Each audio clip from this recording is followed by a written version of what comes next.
Ọ̀yọ́ eré lẹ máa pè é láti sìn títí wọ May tí Ṣèyí Mákindé máa fi lọ ẹ pẹ̀lẹ́ ti yín o torí wọ́n pa. Ní ẹ̀yìn Ọ̀yọ́ state governor ṣe fídíò kan lánàá gbogbo nǹkan tó sọ nínú fídíò yẹn orí bàbá Sunday Igboho ló dá lé. Mo wá fẹ́ kẹ́ mọ̀ wípé gọ́vnọ̀ Ṣèyí Mákindé executive governor Ọ̀yọ́ state wọ́n ṣiṣẹ́ papọ̀ pẹ̀lú àwọn terrorists láti kógun ja Ọ̀yọ́ state and the rest of kóòtù ajíire ilẹ̀ Yorùbá tó kù. Gbogbo nǹkan tí bàbá Sunday Igboho ń ṣe yìí it's by the order of the president of Nigeria. Ẹ rántí bàbá ọba Ọ̀yọ́túnjí tí wọ́n fi oògùn gbà tó padà já síkú. Àwọn ọmọ Gani ní Gani kó sí pálásì Ọ̀wádé Aláàfin Ọ̀wádé àwọn ni wọ́n fi oògùn gbà bàbá ọba Ọ̀yọ́túnjí tí bàbá yẹn tọ́kú lá. Ẹ̀yin èèyàn táwọn ọmọ yẹn bá jáde ọwọ́ Ọlọ́run ló wà o pẹ̀lú tí máa gbogbo yín lẹ́fẹ̀ẹ́ tí ara yín gbọ́ náà. Ṣé ẹ bá tiẹ̀ wá fẹ́ ru anything ẹ ru ọlá àwọn ọmọ kéékèèké yẹn sà. Mákindé wá fi àyè gba terrorist ní Ọ̀yọ́ state torí pé ó ń gbógun ti ìjọba Tinubu kí wọ́n lè sọ wípé Tinubu ò wà competent o. Lórí fídíò tí gọ́vnà Ṣèyí Mákindé ṣe lánàá ta release mo wá fẹ́ gbé yín rìnrìn àjò tó tún lágbára àwọn àṣírí míì tuntun tí mo fẹ́ kẹ́ wà wíẹ̀ nípa ẹ̀. Yorùbá Parapọ̀ TV ẹ máa gbọ́ ẹ máa wò ó ẹ subscribe síbẹ̀ ẹ like ẹ bó bá ṣe ń lọ àwa ò ní jẹ́ kétí yín ó di sí o Yorùbá Parapọ̀ TV àgbàlẹ́tù ọmọdé làwọ̀. Ṣèyí Mákindé ti fi àìdùnnú rẹ̀ hàn nípa bí Sunday Igboho ṣe lọ gba àwọn tí àwọn agbésùnmọ̀mí gbé tí wọ́n lè lọ gbà wọ́n sílẹ̀. Ṣèyí Mákindé ti wá jáde gbayagbaya lórí ọ̀rọ̀ tó bá àwọn ọmọ ìpínlẹ̀ Ọ̀yọ́ sọ níbi tí ó ti dojú ọ̀rọ̀ òun kọ Sunday Igboho. Nínú ọ̀rọ̀ rẹ̀ òun ló ti sọ wípé òun ò ní fààyè gba àwọn kan kí wọ́n lọ máa dọ́wọ́ wù nípa sísọ fún àwọn tí a pè ní àwọn Fúlàní wípé tí wọn ò bá ṣe bó ṣe yẹ kán ṣe òun ò ní kí wọ́n kúrò lórí ilẹ̀ bàbá òun o. Ṣèyí Mákindé ti wá fi hàn wípé ìgbésẹ̀ tí Sunday Igboho ń gbé yìí wípé kò tẹ́ òun lọ́rùn. Láìpẹ́ yìí ó náà ni àwọn Miyetti Allah bí wọ́n kọ lẹ́tà kan ránṣẹ́ sí Ṣèyí Mákindé nínú èyí tí wọ́n ti sọ fún Ṣèyí Mákindé wípé kó sọ fún Sunday Igboho wípé pọnmọpọnmọ ẹ̀ pọ̀ wípé kó má ṣe dí àwọn lọ́wọ́ níbi tí àwọn wà. Ṣèyí Mákindé jáde gbayagbaya láti sọ fún gbogbo ọmọ ìpínlẹ̀ Ọ̀yọ́ wípé òótọ́ ló ń mọ̀ wípé wọ́n jí àwọn èèyàn gbé ìyẹn ní Ọ̀ṣìẹ̀lẹ̀ lẹ́gbẹ̀ẹ́ Ògbómọ̀ṣọ́ níbi tí ó fi ń dá wọn lójú wípé àwọn ò rí ọmọ òun gbà padà. Bàbá ní ká wá wò ó ti ń pé oṣù méjì báyìí tó bá di ọjọ́ kẹẹ̀ẹ́dógún oṣù tá a wà yìí òun ló máa pé oṣù méjì gẹ́gẹ́ tí wọ́n jí àwọn ọmọ òun gbé tí wọ́n sì wà nínú igbó pẹ̀lú aṣọ kan lọ́rùn tí òjò ń pa wọ́n tí òòrùn sì ń pa wọ́n ń bẹ̀. ó náà ní Sunday Igboho gbéra pé àfi ká dá kínní ọ̀hún dúró bẹ́ẹ̀ bá wá gbàgbé àwọn agbésùnmọ̀mí yìí ó náà ni wọ́n fọwọ́ rẹ́ Sunday Igboho nímú níbi wọ́n sì lọ sí ìlú ẹ̀ gangan tí wọ́n sì lọ gbé aláboyún kan àti ọmọ rẹ̀ ń bẹ̀. Níbẹ̀ ni Sunday Igboho ti wọ ṣòkòtò jà pẹ̀lú àwọn agbésùnmọ̀mí yìí tá a sì gbọ́ wípé ó ti gbà wọ́n wálé lágbègbè Niger òun náà sì ni wọ́n gbé àwọn èèyàn wọ̀nyí lọ. Ṣèyí Mákindé wá jáde gbayagbaya láti bá àwọn ọmọ ìpínlẹ̀ Ọ̀yọ́ sọ̀rọ̀ wípé òun ò ní fààyè gba irú ìwà báyìí èyí tí Sunday Igboho ń wò nípa bí ó ti ṣe ń sọ fún àwọn Fúlàní àwọn tí wọ́n ń gbénú igbó tí wọ́n sì gbàwé àṣẹ lọ́dọ̀ ìjọba àwọn tí wọ́n ń jẹ́ èèyàn gbé bẹ́ẹ̀ ò bá gbàgbé nínú ọ̀rọ̀ Sunday Igboho ó ní gbogbo Fúlàní kọ́ lọ̀daràn ó ní ṣùgbọ́n àwọn kan wà nù wọn tí wọ́n jẹ́ kàńdà tí Mákindé sọ pé kó má daṣọ rú ẹ̀ sọ̀rọ̀ mọ́.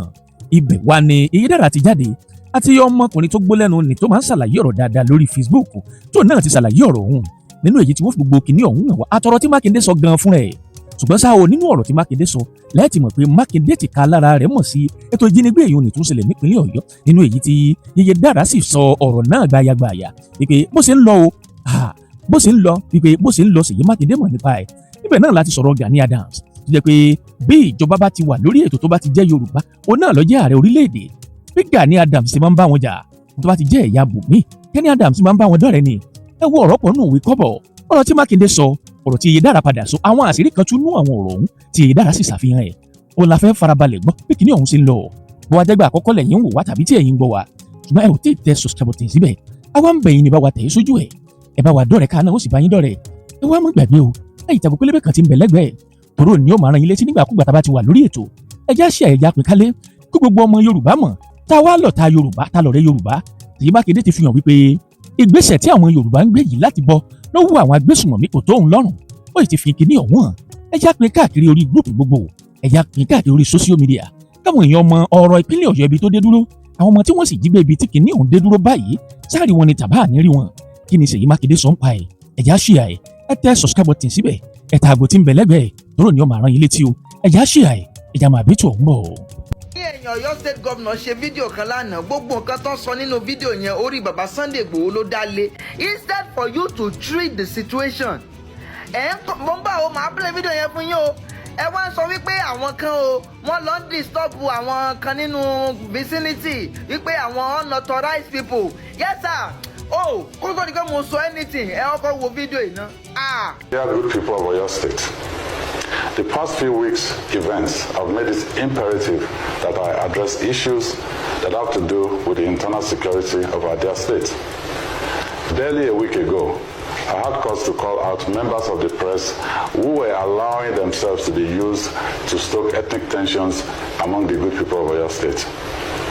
There have been stories in the press targeted at exaggerating the security situation in the state. However, we cannot overlook the fact that there have indeed been instances that cause concern. The fragile peace between the herdsmen and farmers in Okeogun is being threatened. Individuals who are not authorized are going around chasing people from their homes and causing mayhem. This assault on residents of Oyo State is not the way to further the Yoruba cause. Let me state that we shall not sit back and watch anyone make any law-abiding resident of Oyo State feel unsafe in their homes, farms, or business places. We are aware of some people circulating flyers and giving people ultimatums to leave their land. This is totally unacceptable and will not be condoned. The Constitution of the Federal Republic of Nigeria, 1999, as amended, which I swore to defend and protect, guarantees freedom of movement in Section 41(1), such that citizens are free to reside in any part of the country without fear. We're determined to preserve that right in Oyo State. Therefore, I'm calling on any individuals or groups planning to take any actions that will lead to the forcible removal of anyone from Oyo State to desist from taking such actions. Any persons who fail to abide by this directive will face the full wrath of the law. All local government and local council development area chairpersons are directed to work with the traditional rulers and the officers of the security agencies to ensure that peace is maintained. Gbogbo wa la rí fídíò bíi tí bàbá Sunday Igboho ti sọ̀rọ̀ tó ti lọ bá àwọn Fúlàní sọ̀rọ̀. According to him, mo play fídíò yẹn gan. He said that tẹ́yin Fúlàní tẹ́ ẹ bá ti rẹ́dì láti gbé pẹ̀lú wa pẹ̀lú àlàáfíà kò sí wàhálà. But once tá a bá gbọ́ wípé kidnapping continue, no, we will not take it lightly with you. That was what he told all those Fulanis. Àwọn náà dẹ̀ sọ pé no problem. Yes sir. Now, I want you guys to understand something. Gbogbo nǹkan tí bàbá Sunday Igboho ń ṣe yìí, it's by the order of the president of Nigeria. Ìyẹn President Bola Ahmed Tinubu. Gbogbo igbó tí bàbá Sunday Igboho ń wọ̀, àwọn ọlọ́pàá, sójà, DSS wọ́n approve ẹ̀. Even àwọn ọlọ́pàá àtàwọn sójà wọ́n ń tẹ̀lé wọn wọgbó. These are the videos. Wọ́n ń tẹ̀lé wọn. The recent operation tí wọ́n lọ ṣe tó fi rescue woman tí wọ́n kidnap ní kí náà pè ní Igboho. Ṣé ń gbọ́ mi sà? Ṣé ń gbọ́ mi mà? Àwọn ọlọ́pàá àtàwọn sójà náà jọ iṣẹ́ yẹn o àti àwọn bàbá Sunday Igboho. According to report tí Mr. Wisdom fún wa, wọ́n ní pé from A to Z wọ́n ní àwọn ọlọ́pàá gan ni wọ́n ṣiṣẹ́ yẹn jù kó tó wá di pé wọ́n padà pe àwọn because àwọn ọlọ́pàá ni wọ́n ń track wọn tí wọ́n fi ṣe ògbó iṣẹ́ tán. Even according to report, Mr. Wisdom sọ̀rọ̀ wọ́n ní wípé ọ̀gá ọlọ́pàá ní Abuja ìyẹn IG of police wọ́n fún wọn ní go ahead. Òun ni wọ́n fi sọ fáwọn ọlọ́pàá wọn pé ó yá ẹ tẹ̀lé wọn. Commissioner of Police of Oyo State àwọn náà fún wọn ní support. According to report, wọ́n ní ọ̀gá DSS ìyẹn DJ àwọn DSS àwọn náà fún wọn ní support. All because the president has given them instruction. The military àwọn náà fún wọn ní support. Yes sir, ẹ wá bá mi bí governor Oyo State pé kí ló dé? Ṣé ń gbọ́? Ẹ ní sùúrù o, ẹ farabalẹ̀. First thing, ṣé bàbá Sunday Igboho sọ wípé àwọn fẹ́ lé àwọn Fúlàní kúrò l'Ọ̀yọ́ State ni? Tẹ́ bá ti wá sọ̀rọ̀ lẹ́nu ọjọ́ mẹ́ta yìí a máa lejú. Ẹ máa lejú àwọn èèyàn kan tí wọ́n wò pé gọ́vnọ̀ láwọn èèyàn ṣe ń sọ̀rọ̀ yín l'Ọ̀yọ́ State bó ṣe ń sọ̀rọ̀ yín. Yes sir, ọ̀rọ̀ yín le o, ó ní agbára. Ṣé èèyàn ti wá rí nísìsiyìí pé ọ̀rọ̀ àwọn Ògbómọ̀ṣọ́ yẹn, ọ̀rọ̀ àwọn ọmọ yẹn, on God lọ̀rọ̀ wọn wà. I swear to God who made me. With this move tí màá yí ń tẹ̀kì àwọn tí wọ́n lọ rescue ní Kwara State gan táwọn bá Sunday Igboho lọ rescue àwọn ọlọ́pàá gan acknowledge local securities ìyẹn àwọn ìlú ẹkùn wípé àwọn náà support àwọn láti make mission yẹn wà successful. A dẹ̀ ń sọ fún yín à ń pariwo fún yín pé tẹ́ ẹ bá mọ̀ pé ẹ fẹ́ rescue àwọn ọmọ Ògbómọ̀ṣọ́ you have to invite local security. Ó yá ẹ má rescue ó yá ẹ má tiẹ̀ invite ìlú ẹkùn ẹ invite OPC.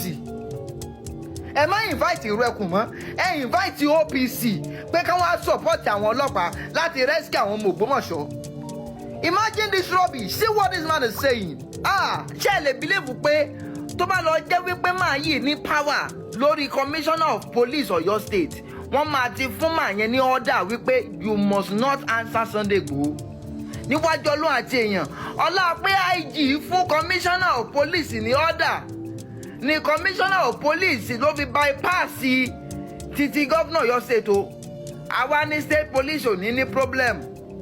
Tá bá dá state police sílẹ̀ àwọn gọ́vnà yẹn náà máa kọ́kọ́ báyé state police jẹ́ náà máa kọ́kọ́ báyé state police jẹ́ ṣe ń rí lẹ́ni tí president fún làkúbà táwọn sójà wà lẹ́yìn ẹ̀ tọ́lọ́pàá àwọn kínàpọ̀ ọlọ́pàá wà lẹ́yìn ẹ̀ DSS wà lẹ́yìn ẹ̀ ló wá dogun fẹ́yìn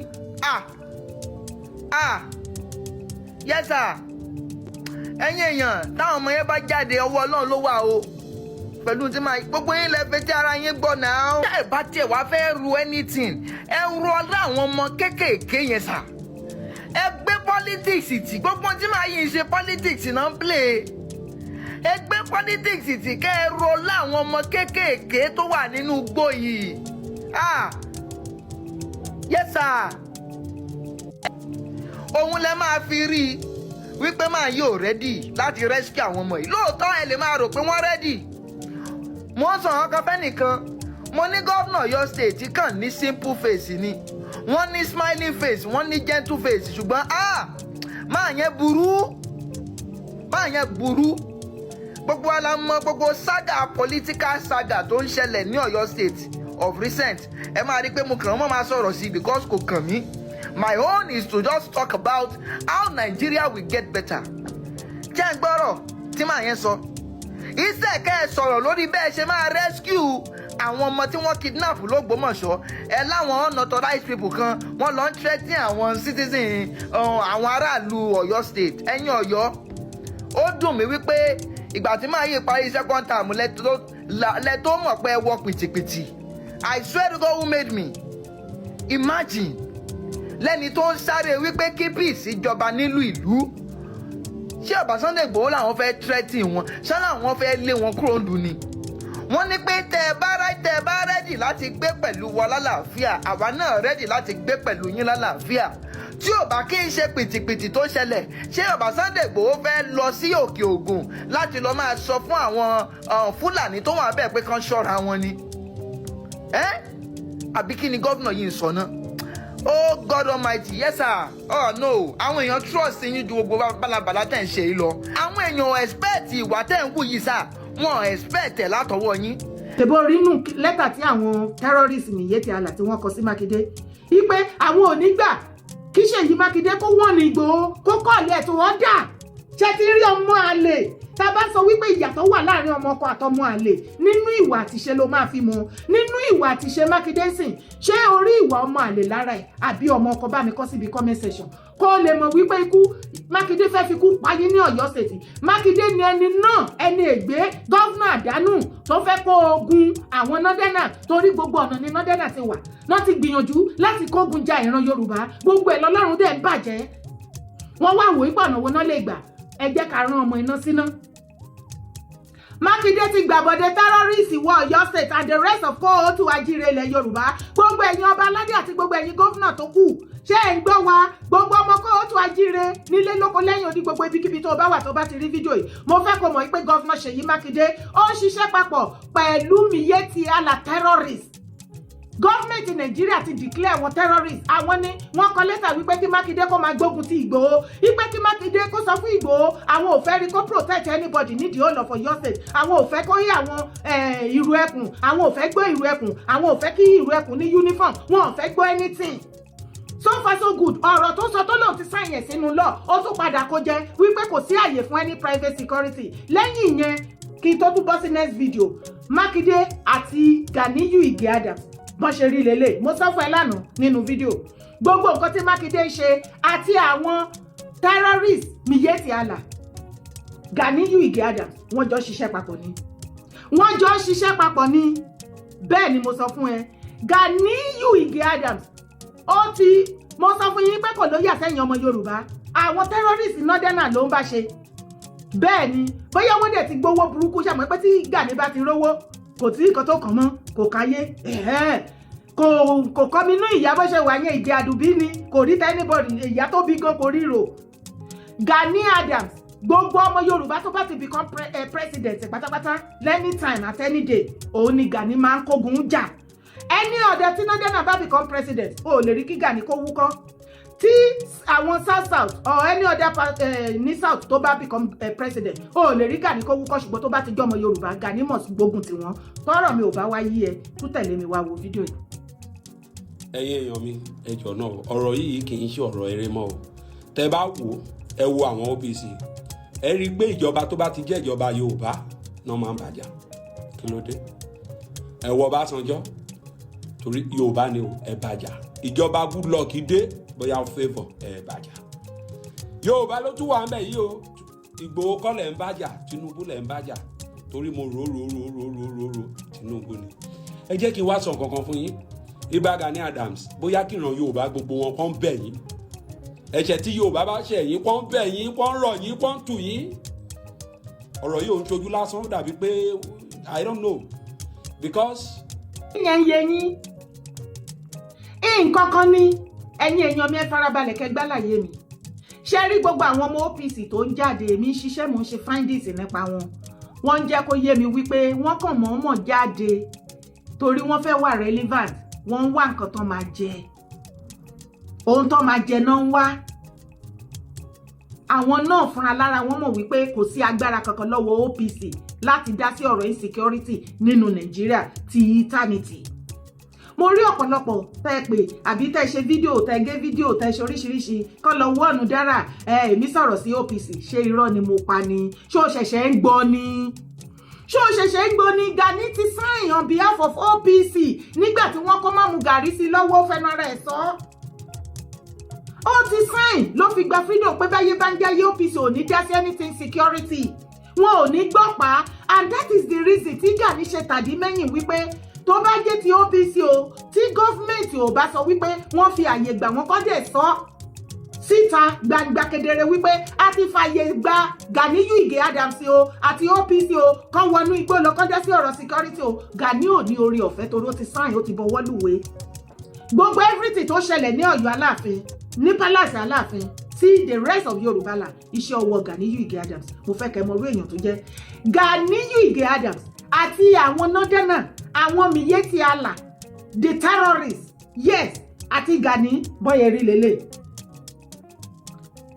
lélẹ̀. Gani ó ṣiṣẹ́ papọ̀ pẹ̀lú Makinde ó ṣiṣẹ́ papọ̀ pẹ̀lú àwọn terrorists Fulani herdsmen. President Fulani herdsmen bí mo ṣe ń bá yín sọ̀rọ̀ yìí ibo ló wà?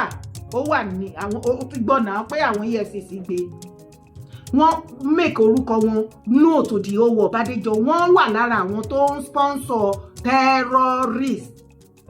Makinde ò bọ́ síta wípé ẹ̀yin terrorist tẹ́ wà ní Ọ̀yọ́ state ikú ti pa yín ẹ kú ẹrú kẹkẹrù yín kẹ́ fi Ọ̀yọ́ state sílẹ̀ afẹ́fẹ́ Ọ̀yọ́ state mọ́. Makinde parọ́ fún yín 30 billion tó gbà ní some years back ní ìgbà tí wọ́n ju àdó olóró ṣèbó ní àwọn ará Mali ni òun máa fíṣ ará Mali yẹn jáde dé lẹ́yìn ṣé Makinde sọ̀rọ̀ lọ́bẹ̀ where is the 30 billion? Ṣé jet surveillance tó lóun rà ní 7.7 over a month ń sìn going to 2 months ṣé Makinde rí gbé jáde? Kò sí nǹkan kan tí ó máa mú ìdùnnú àti àlàáfíà wá bá yín ní Ọ̀yọ́ state tí Makinde máa lọ́wọ́ sí. bí ikú ṣe máa pa yín nítorí pé ó fẹ́ jẹ president by fire by thunder. Makinde ni àwọn northern caliphate, àwọn Gumi, àwọn sultan, àwọn Gumi Olúwo, Gumi Mufti àti ọ̀pọ̀lọpọ̀ Gumi. Makinde òun ni wọ́n fẹ́ fi kanta Tinubu. Ó dẹ̀ mọ̀ wípé Gani Adams ó ń bá Igboho kan ó ń bá bàbá Tinubu jà.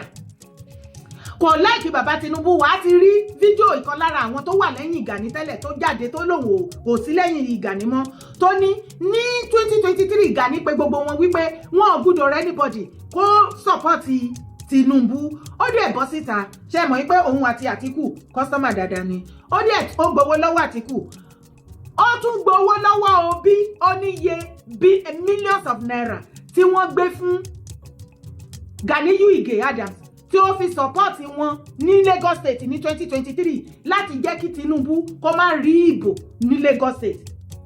Millions of naira òun ni Gani Adams tó gbà allegedly tó gbà tí ó fi ṣe iṣẹ́ yẹn pa fún Obi ní Lagos State tí wọ́n fi dìbò tí Obi fi win against Tinubu ní Lagos State gangan. Iṣẹ́ ọwọ́ Gani ni. Ó dẹ̀ múra ìmí lọ́wọ́lọ́wọ́ nísìnyí. Nǹkan kan tí mo wá fẹ́ kí gbogbo yín mọ̀ ni wípé kí ló dé tó ṣe jẹ́ wípé gbogbo ọmọ Yorùbá tó bá ti wà lórí àpèrè àṣẹ president of Nigeria ó ní Gani máa ń kógun jà ìjọba wọn. Ìgbà tí Buhari wà ń bẹ̀ bí wọ́n ṣe jíyàn gbé tó ní gbogbo ilẹ̀ Yorùbá kò sí kankan tí Gani dá sí àbódá anything. Ǹjọ́ orí kí Gani bọ́ síta kó gbógun ti ìjọba Buhari. Ìgbà tí Jonathan wà ń bẹ̀ kọ́sọ́mà dáadáa ni ṣé orí kó gbógun jà. Ìgbà tó bá sọjọ́ bàbá bá sọjọ́ wà ń bẹ̀ gẹ́gẹ́ bí brother wa ìṣe sọ ṣebí ìgbà tó fẹ́ tó bojú ìjọba ẹ̀jẹ̀ kí ló ṣe ìgbà náà ó ń gbogbo àwọn ọmọ Yorùbá ó kọjú wọn síra wọn wọ́n bẹ̀rẹ̀ sí ní jà torí òrìṣà wèrè kan tó gbé sínú ilé tó máa ń ta ẹ̀jẹ̀ ó máa ẹ̀jẹ̀ ní láti ṣàn. Ẹ make sure gbogbo ẹ̀yin tẹ́ love Igboho either warrior or media ẹ má bá àwọn ọmọ OPC jà. Anyway tẹ́ bá ti pàdé tó bá fẹ́ jà ẹ yẹra fún wọn torí Gani nídìí ẹ̀jẹ̀ ara ní lọ́wọ́lọ́wọ́ nǹkan burúkú ṣe Gani ní láti ó nídìí ẹ̀jẹ̀ èèyàn fresh ẹ̀jẹ̀ èèyàn ńlẹ̀. Mo wá fẹ́ kẹ́ mọ̀ wípé Governor Seyi Makinde executive governor Ọ̀yọ́ state wọ́n ṣiṣẹ́ papọ̀ pẹ̀lú àwọn terrorists láti kógun ja Ọ̀yọ́ state and the rest of kóòtù àjíire ilẹ̀ Yorùbá tó kù nítorí wọ́n ń fẹ́ bà ìjọba bàbá Tinubu jẹ́, wọ́n bá Tinubu jà wọ́n hate Igboho. Èyí ló mú Governor Seyi Makinde pàdé àpòpọ̀ pẹ̀lú àwọn Miyetti Alakatu breeder àwọn Fulani herdsmen tí Nigeria government tí wọ́n ti declare wọn as a terrorist group tí wọ́n wà lára àwọn tó ń finance terrorism nínú Nigeria. President wọn Bádéjọ ó wà pẹ̀lú EFCC lọ́wọ́lọ́wọ́ tó ń roast ẹ̀ lọ́wọ́ lórí pé wọ́n finance terrorism nínú Nigeria. Ṣùgbọ́n ó sáàdì gan ni wípé àwọn tí Governor Seyi Makinde tó pàdé àpòpọ̀ mọ́ nísìn láti wá pa ìran Yorùbá run nítorí àǹfààní ara ẹ̀. Kí ọ̀rọ̀ mi kó lè yé dáadáa àwọn lẹ́tà tí Seyi Makinde tó rí àtìlé lórí tó fi ṣe fídíò press release yẹn tó fi ń condemn ọmọ Yorùbá fún terrorist northern terrorist òun ni mo fẹ́ kà fún yín. Àáfún ṣẹlẹ̀ àáfún lórí fídíò tí Governor Seyi Makinde ṣe lánàá ta release. Mo wá fẹ́ gbé yín rìnrìn àjò tó tún lágbára àwọn àṣírí míì tuntun tí mo fẹ́ kẹ́ wà wẹ́ nípa ẹ̀. Ó yẹ ẹ farabalẹ̀ kẹ́ gbọ́ mi. Miyetti Alakatu Breeders Association of Nigeria Macban Oyo State. His Excellency Engineer Oluseyi Abiodun Makinde FNSE Executive Governor Oyo State Governor's Office Secretariat Agodi Ibadan. Your Excellency sir, petition and complaint against threat of illegal court notice and request for intervention to preserve peace in Igboh Kingdom and the state at large.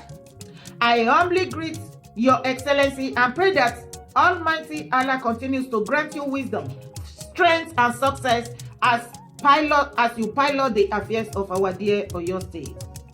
I wish to respectively bring to Your Excellency's attention a development threatening the long-standing peaceful coexistence between Fulani settlers and our host community in Igboh Kingdom. Point àkọ́kọ́ tí mo kọ́kọ́ fẹ́ fi hàn yín bí. Àwọn Fulani terrorists yìí nínú lẹ́tà paragraph tí mo kà fún yín wọ́n rìfásì sí ara wọn as Fulani settler. Màdìmú point 1. Àwọn fúnra lára wọn júwe ara wọn pé arìnrìn àjò ni wọ́n wọn kì í ṣe ara wa, wọn kì í ṣe ojúlówó ọmọ Yorùbá, arìnrìn àjò ni wọ́n bí wọ́n ṣe kọ nínú lẹ́tà yìí. Wọ́n dẹ̀ jẹ́ kó yé wa wípé our host community in Igboho Kingdom tó jẹ́ sí wípé Igboho town ó ṣe kí ni, ó gba àlejò wọn. Igboho gbà wọ́n lálejò, Igboho town ó gbà wọ́n lálejò, arìnrìn àjò ni wọ́n. Wọn ò claim wípé ọmọ ilẹ̀ Igboho ni wọ́n, Igboho town. Wọn kì í ṣe ọmọ Ọ̀yọ́ tó já sí wípé wọ́n mọ ohun tí wọ́n ń ṣe. Ẹ jẹ́ àtẹ̀síwájú. Meeting at the Palace of Kabiyesi Igboho, Saturday 28th June 2026, at the invitation of the Palace of Kabiyesi of Igboho Kingdom. I and other Fulani stakeholders attended a peace meeting at the palace. Despite my ill health, I honored the invitation because of my commitment to peace. He continued. Ó wá tẹ̀síwájú bí ó ní, however, we will not accept threats. Ibi ni mo fẹ́ kó farabalẹ̀ kí fídíò tí Ṣèyí Mákindé ṣe lánàá kó lè yé àwọn nǹkan tí Miyetti Allah, Macban, àwọn terrorists tí wọ́n demand lẹ́tà tọkọ sí ọ̀dọ̀ Ṣèyí Mákindé tí Ṣèyí Mákindé tó fi ṣe fídíò yẹn, nǹkan tó sọ rèé, wá farabalẹ̀ kó gbọ́. Wọ́n ní, however, we will not accept threats or an illegal quit notice from any individual, no matter how highly placed, when the chief security officer of the local government and the DPO of the local government are alive and actively handling security matters. Such actions can only destabilize the peace we have enjoyed over the years. Grant us audience on behalf of Fulani stakeholders and chiefs in Igboho Kingdom to meet with you and reaffirm our support for your administration. Your Excellency, sir, we have witnessed the infrastructural development and people-oriented policies of your government, and we pledge our loyalty and cooperation. Your Excellency, Fulani settlers in Oyo State are peace-loving and contribute economically to the state.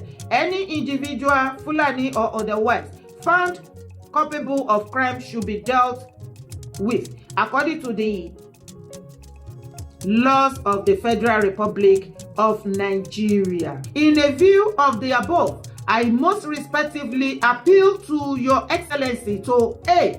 Use your good office to call Mr. Sunday Igboh to order and advise him to allow the constitutionally established security agency to handle criminal matters. B. Direct all stakeholders to maintain peace and refrain from taking the law into their own hands to prevent breakdown of law and order. C. Yes. Ó pọ̀ jù báyìí lọ, ṣùgbọ́n ìwọ̀nba tó ṣe pàtàkì tí máa mú jáde ń bẹ̀ nìyẹn. Wọ́n wá continue bí. Wọ́n ní, we thank you in advance for your prompt intervention. A stitch in time, they say, saves 9. May God bless you and Oyo State. Yours faithfully, Alhaji Ibrahim Abubakar Jiji, Chairman. Wọ́n dẹ̀ wá sọ wípé wọ́n kọ́pì lẹ́tà yìí sí His Royal Majesty Olúbàdàn of Ìbàdàn, His Royal Majesty Aláàfin of Ọ̀yọ́, His Royal Highness Alápàtà of Igboho, the Commissioner of Police Oyo State Command, the Director DSS Oyo State, the Commandant NSCDC Oyo State, the Executive Chairman Igboho, other relevant security bodies Oyo State. Náà jẹ́ kó yé wa pé wọ́n ti kọ́pì ẹ̀ fún.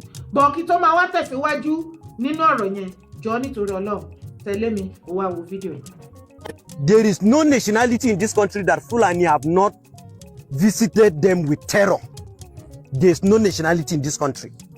So if this terrorism continues, it is our fault, not the fault of the terrorists. Because that is their own business. That is what they are. That is their own definition. To kill, to steal and destroy and take over the land. So if all Nigerians will not unite and fight this common enemy, Fulanis have become terrorists. Killer Fulanis are the terrorists. And we must understand something. I read the press release issued by the Sultan of Sokoto. Anybody about to ban forest criminal ni.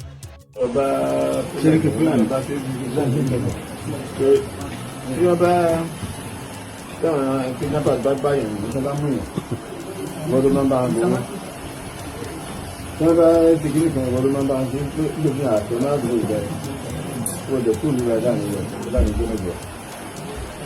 Ọ̀gbẹ́ ni ọdún ìjọba ìjọba ìjọba ìjọba ó dẹ̀ fún gbogbo ìgbìngì tó ń bẹ̀rẹ̀ àwọn anìkanì ìjọba tẹ́lẹ̀ kọ́ lọ́pọ̀ tẹ́lẹ̀ ìjọ ìpadà síbẹ̀ lọ.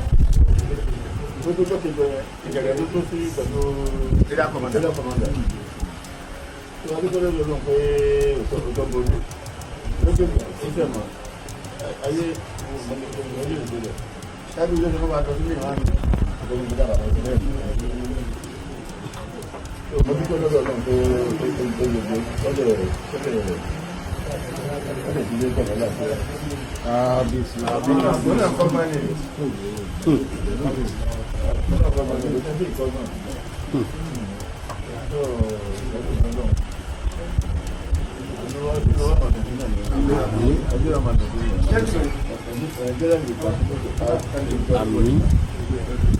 Thank you, sir. Ẹ ká máa lọ́ta ẹ̀jẹ̀ bàbá àti olóyè sọ̀rọ̀ lédè kan. Bàbá àtọmọ fẹ́ sọ̀rọ̀. Bàbá àtọmọ fẹ́ sọ̀rọ̀. Ẹ lọ ṣé fídíò yẹn yé yín dáadáa ṣí Sunday Adéyẹmọ Ìgbòho ṣe ṣì rántí ìgbà tó ń lọ sí pálásì yẹn tí wọ́n tú bí ejò tó ń tú bí ejò báyìí àwọn Ìgbòho àwọn ìlú Ìgbòho àwọn ará ìlú Ìgbòho àwọn ẹbí fámìlì wọn ni wọ́n pe ṣí Sunday Ìgbòho pé wọ́n jí àwọn méjì lọ ìkan aláboyún àti èèyàn tó lọ pay ransom wọ́n dẹ̀ pa wọ́n èyí ló provoke ṣí Sunday Adéyẹmọ Ìgbòho jọ tó bá jẹ́ ìwọ tó jójúlówó ọmọ kan tó kì í ṣe ọmọ àlè tí ò ṣe pé wọ́n fi nǹkan míì bá ìyá ẹ̀sùn níbi kan tó wá dọ̀mpù ẹ̀ sí ilẹ̀ Yorùbá tó o bá jẹ́ ojúlówó ọmọ kan tó wà ní position ṣe Sunday Adéyẹmọ Ìgbòho ṣé nǹkan tí Ìgbòho ṣe yẹn tó jẹ́ pé ní ìlú ẹ̀ gangan ní ibi tó forí ẹ̀ sọ irú nǹkan bẹ́ẹ̀ yẹn ń ṣẹlẹ̀ ó ń lọ sí every other state ó lọ ń protect wọn bẹ̀ ó wá ṣẹlẹ̀ ní igi imú ẹ̀ gangan wọ́n wá dí ẹ̀ wọ́n fẹ́ mọ capacity ẹ̀ wọ́n fẹ́ mọ bó ṣe máa react wọ́n mọ̀ ṣe ní ìlú Ìgbòho nínú territory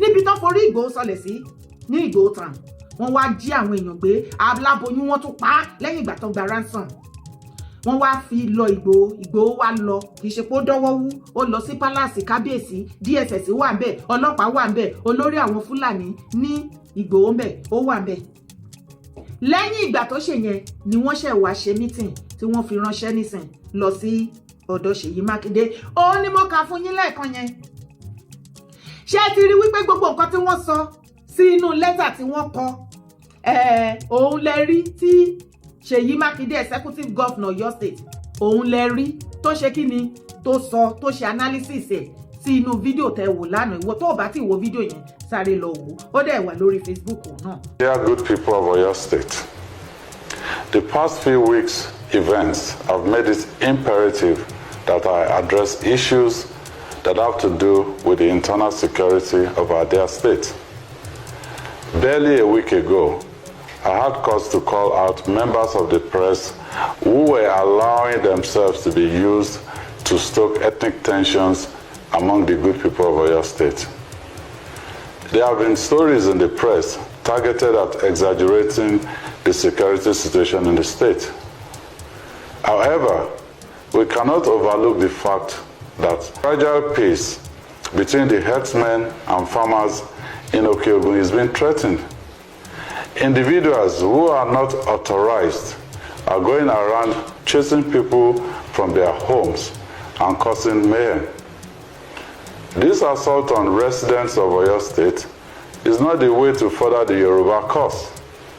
Let me state that we shall not sit back and watch anyone make any law-abiding resident of Oyo State feel unsafe in their homes, farms, or business places. We are aware of some people circulating flyers and giving people ultimatums to leave their land. This is totally unacceptable and will not be condoned.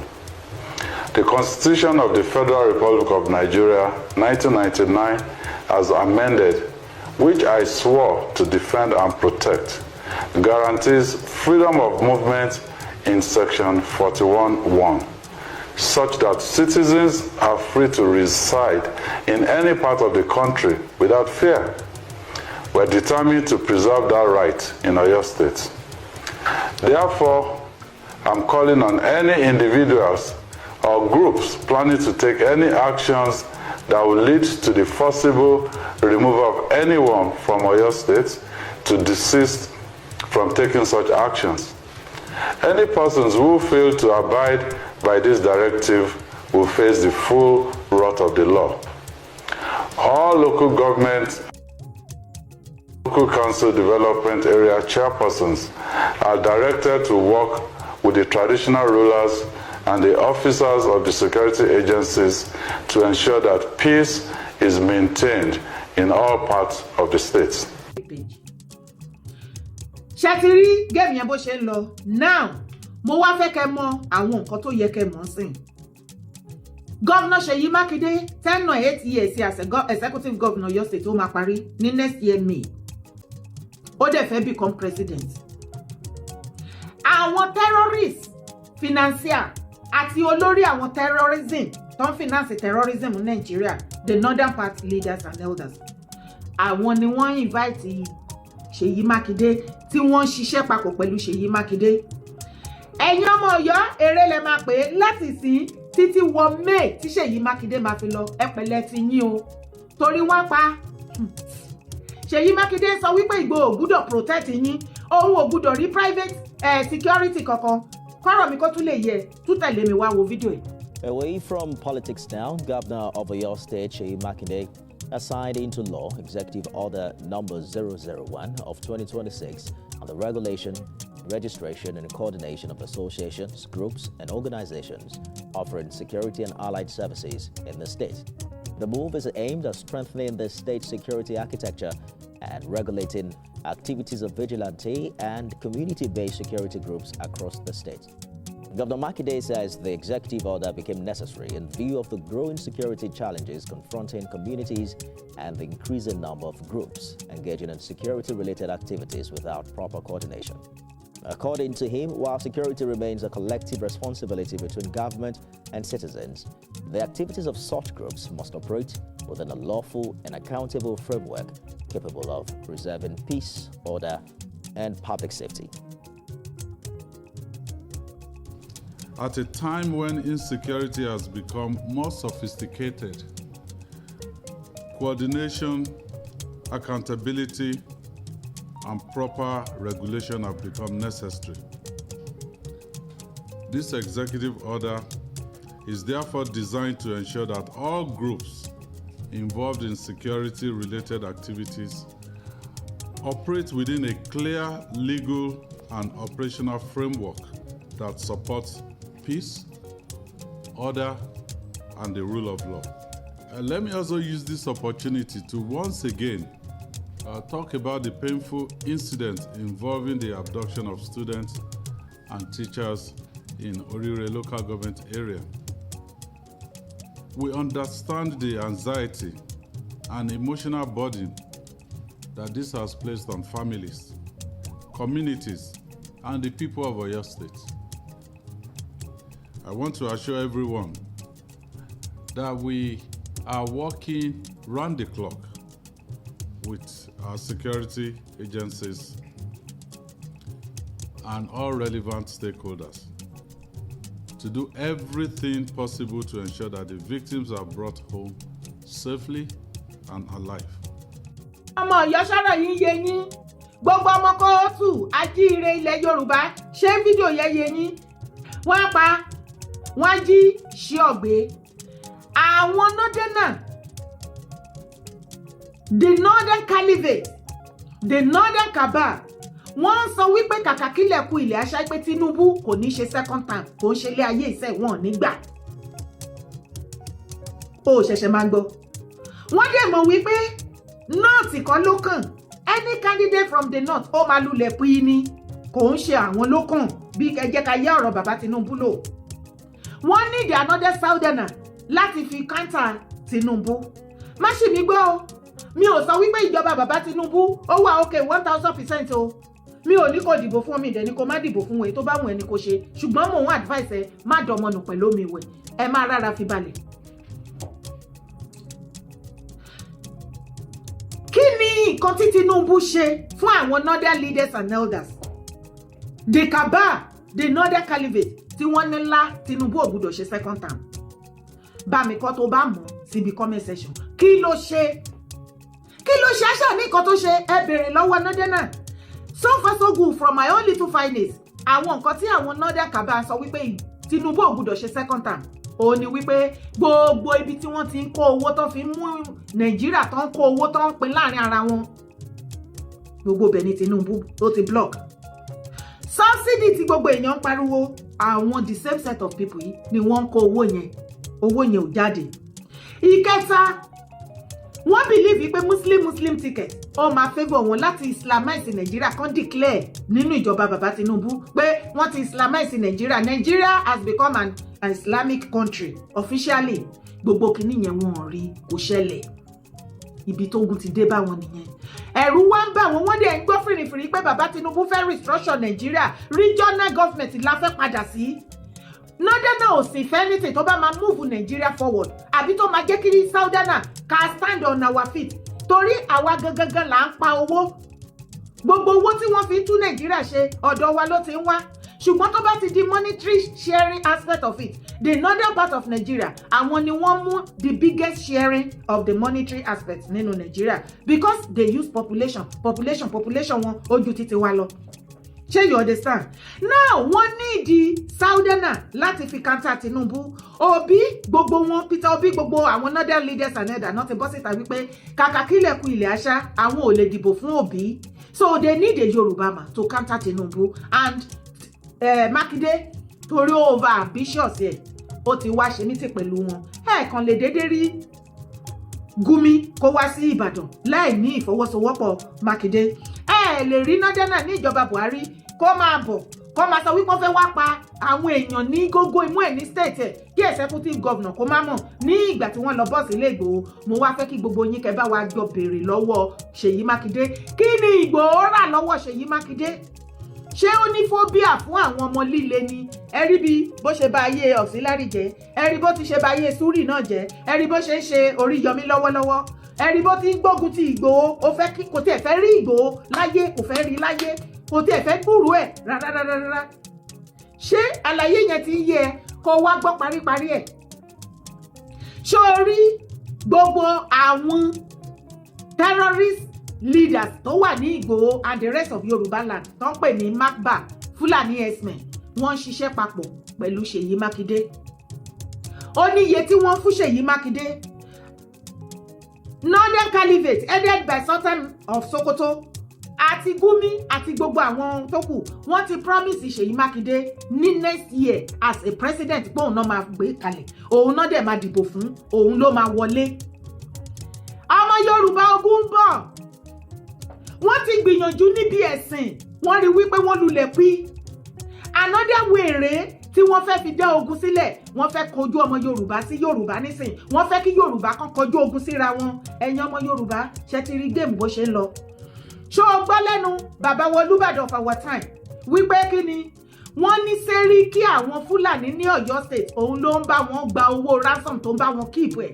Tí o bá ní rán ní Ogun state ṣe bó gbọ́ Sẹ́ríkì wọn lógun state nígbà tí wọ́n trace owó tó san ní ransom ìgbà tó máa trace owó yẹn wọ́n trace ẹ̀dọ́dọ̀ Sẹ́ríkì wọn lógun state wọ́n padà rí ṣaka tí wọ́n fi gbówó lọ wọ́n rí nínú lẹ́yìn kùlé ilé wọn. Ọ̀rọ̀ di wò mí wò ẹ́. Sẹ́ríkì wá sọ òun ò mọ̀ pé wọ́n sì ń jalè òun ò mọ̀ pé wọ́n sì ń díyàn gbé lọ́mọ tẹjọ́ ń sùn tẹjọ́ ń jí tó mọ̀ tó bá jáde tó mọ ibi tó ń lọ tó bá dé tó mọ ibi tó ti ń bọ̀. Mo fẹ́ kó mọ bó ṣe ń lọ ni ká lè mọ̀ wípé Ṣèyí Mákindé ó ti ń ṣiṣẹ́ papọ̀ pẹ̀lú àwọn wo pẹ̀lú terrorist láti kógun ja gbogbo ẹ̀yìn Ọ̀yọ́ state. Ẹ̀rí báyẹn gé orí Mr. Oyedokun àti gbogbo àwọn tó wà ń bẹ̀.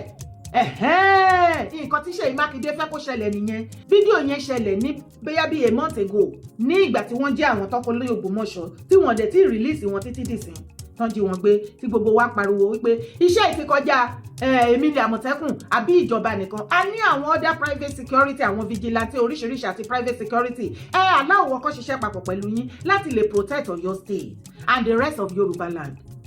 Ìgbà yẹn ló bọ́ síta tó ṣe fídíò yẹn. Ṣé o tún rí? Kí ló wí bẹ́ẹ̀? Ó lóun ti sign kankan new law sí inú constitution yín ní Ọ̀yọ́ state as executive governor tó ń jẹ́. Ó pè ní ṣé 101 ló pè.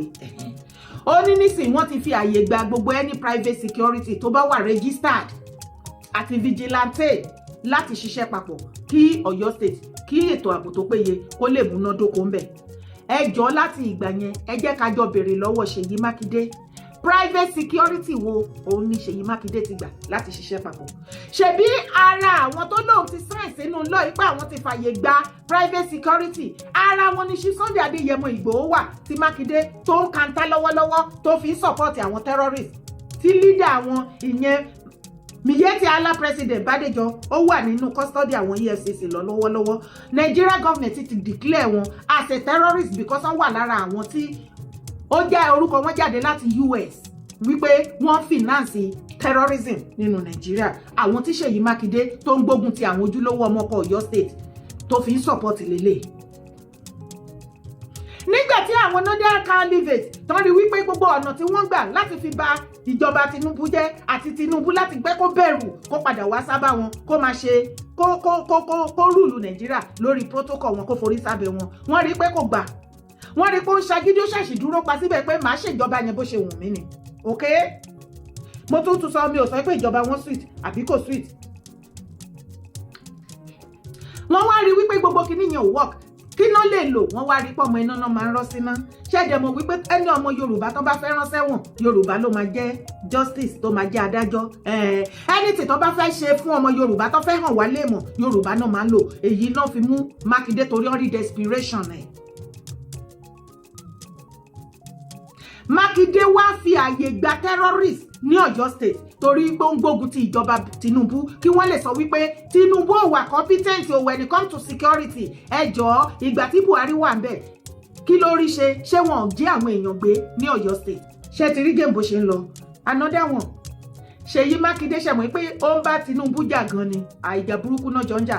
Lẹ́nu ọjọ́ mẹ́ta ìwárí tí wọ́n gbé jáde online Peter Obi ó lọ kí Ṣèyí Mákindé. Àìmọye ọ̀rọ̀ òun ni Ṣèyí Mákindé tó sọ nípa Tinubu fún Peter Obi. Ṣé ọ̀rọ̀ dáadáa ló sọ fún ni àbí ìdàkejì? Mákindé mọ̀ wípé rival President Bola Ahmed Tinubu ó ní Peter Obi.